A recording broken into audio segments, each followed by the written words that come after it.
So here's a crazy inspirational story that just happened. So basically, late last night, a friend of mine from LA, Shmuel Raigorodsky, texted me saying that he heard that I come to Dallas from time to time and he needs to get a pair of tefillin from Frisco, Texas. I was sleeping at the time. When I woke up, I got the message and I called him right away and I said, I'm actually in Dallas today. What's up? He says, long story short, my tefillin were stolen right before my bar mitzvah 28 years ago from the back of his house. It was in a backpack in his car in the back of their house. And overnight, it was gone. When we woke up in the morning, he was obviously devastated. And he said that he was searching high and low, rummaging through trash down Fairfax and Melrose, couldn't find it. Anyway, fast forward 28 years later, some random dude walks into a Chabad house in Frisco, Texas, saying that my father just passed away, and we're going through his house, and we found this Jewish item in the house, and I have no idea what to do with it. So I just looked up a local Jewish center. I figured you guys can use it, and here's a pair of tefillin that we found. So the shliach realizes that it's obviously a Lubavitcher because it's the good old-fashioned velvet bags with, in the see-through plastic with a chitas, both Rashi and Rabbeinu Tam. So he knew it was a Lubavitcher, but he had no idea who it was. Anyway, this guy is telling him that his father was a cab driver in LA 30 years ago, 28 years ago, and it seems like he probably found it in the back of his car, and he had no idea what to do with it, and it was in his house. And now that we're going through the house, I figured you guys can use it, so here it is. So this shliach, his name is Mendy Kesselman. He figured there's some type of LA connection. He calls his brother Maishi Kesselman, brother Kesselman, and says, do you know a guy named Shmuel Raigorodsky? That's what's on the tefillin bags. He says, do I know Shmuel Raigorodsky? He's sitting right next to me. He was giving a shir in Shul. So he asked Shmuel Raigorodsky, do you have a pair of tefillin with your name on it? He says, my tefillin were stolen 28 years ago, right before my bar mitzvah. They're mine. How it got to Texas, who knows? Maybe we'll never know. But in any case, I called Brother Kesselman. I said, I'm in Texas today. It'll be my schus to pick it up. And he lives far, so we made up that we're going to meet halfway.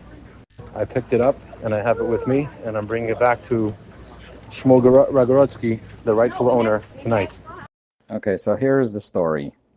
Basically, 28 years ago, right before my bar mitzvah, I left my backpack in the back of our driveway and with my tefillin in it, and it was stolen overnight. We went all around the area trying to find it. We couldn't find it. Haven't seen it in basically 28 years.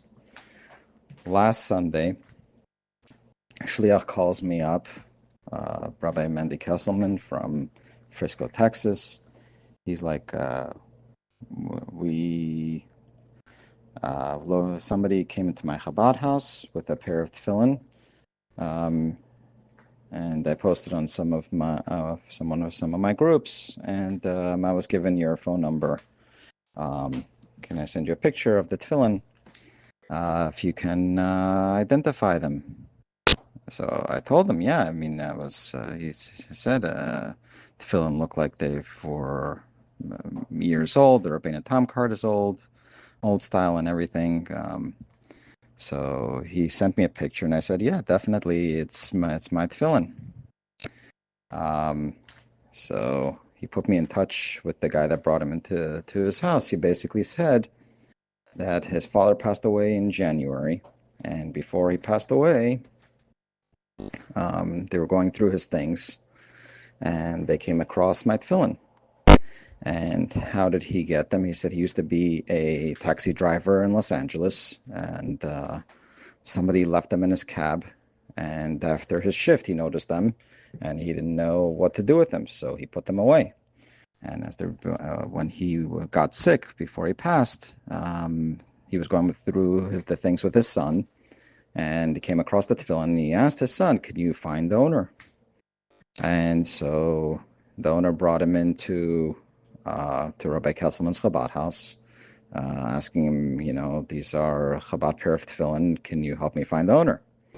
So Rabbi Kesselman from Texas posted on one of his brother's groups, and Rabbi Kesselman here said, yeah, I know him. And so he gave him his phone number. So that's how he called me up. And so Baruch Hashem, Yossi, you were able to arrange to be able to pick up the tefillin and bring them over. And thank you very much.